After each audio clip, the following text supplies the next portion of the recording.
So for my social justice project, I wanted to aim it at sixth grade in the Boise School District. So there's still an elementary school. It's that transition, almost that transition time into junior high school. And for my project, I wanted to do a field trip to refugee community gardens in the area. And the reason I wanted to do that is because I think it's important to volunteer in communities, to teach children that you can support and volunteer in your community at any age.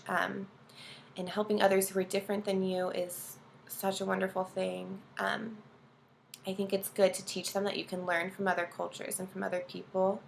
And especially in light of the refugee crisis that's happening right now, I think it's important to put a face to who this crisis is affecting. Um, and what I want to do is, I would want to do it sometime in the spring in my classroom and take kids to clear weeds out, pick up trash, pick up brush, and kind of help get ready for their farming season. Um, and these gardens that I would want to take them to are run by Global Gardens, and they have a great website called globalgardensboise.org. It's actually really cool. And they have 9 community gardens in the area. 8 of the 9 are managed by either partners of religious groups or just representatives for the garden, and 1 is directly owned by the city. I think they have a great mission statement where they say the goal of the community garden program is to support refugee health through improved nutrition and increased physical activity, as well as to continue engaging our community partners. This program has over 200 participants, depending on the year, and is always in high demand. We envision a community of culturally diverse individuals empowered to cultivate food, engage with the community, and become entrepreneurs. It's such a great program. It says it right there in its mission statement. So an article that I found that supported this idea of helping with the refugee community gardens is called, an excuse for how much I'm going to butcher the title of it, but it's called Utamu wa Africa, which in English means the sweet taste of Africa, the vegetable garden as a part of resettled African refugee food environment. And this was published by Nutrition and Dietetics in 2016. And some of the big highlights from the article were them pointing out how as people migrate and encounter new social and cultural and physical environments, which they have to adapt to, it's either going to affect their health no matter what, and it's either going to do that positively or negatively. And because food is one of the biggest changes, these community gardens give them a location to grow their own food, from their own countries. Some of those foods being like green bananas or cowpeas or the African eggplant. Again, a lot more foods that I could not pronounce. And as many migrants have come to the States, they've on the website they have a bunch of bios of how these gardens have affected them positively, and the stories are actually just really, really impressive.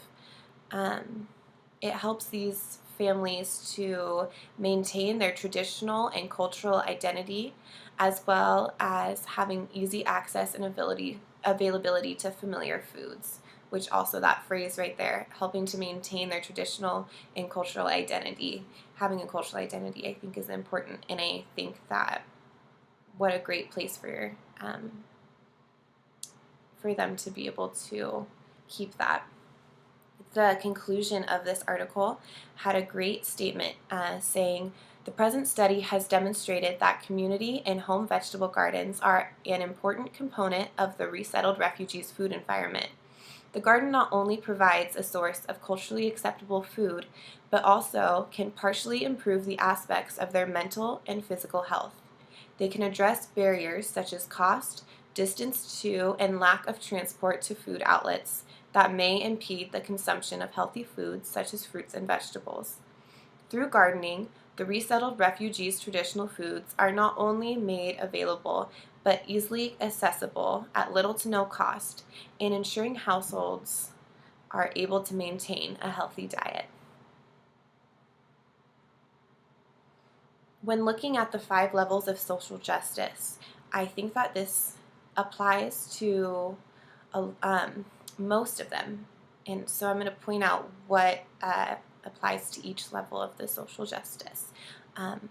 I think, in a good way, it was really difficult for me to try to apply it to number 1, which is food festivals and fun.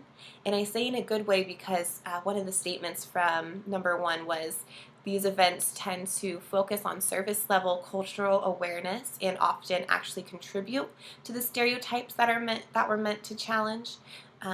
So I think it's kind of a good thing that I wasn't able to 100% relate this project to that level. My second, in charitable giving, or number 2 on the levels of charitable giving, I think that this project gives back to the community and it helps refugees in our community. Number 3, individual advocacy. I think that this helps build relationships with people who have less than you, especially for my students to meet and interact with these new people. And they can learn that it's good to learn from people who are different than them. And I think putting a face to the name of refugee, I think, is such an important thing, because I think sometimes we can forget that these are people. And yeah. So for number 4, service and volunteerism, I think that one's kind of a little self-explanatory because this is a project of volunteering in a community garden. And then for number 5, this systematic reform for social justice, which is basically fighting for a larger social change. I think that this is helping to fight poverty, in a small way, helping to contribute. At least the Global Gardens program for sure is helping with that. And I think, again, fighting prejudice and just helping these kids to learn from people who have different stories than they do. And that is my project. Thank you.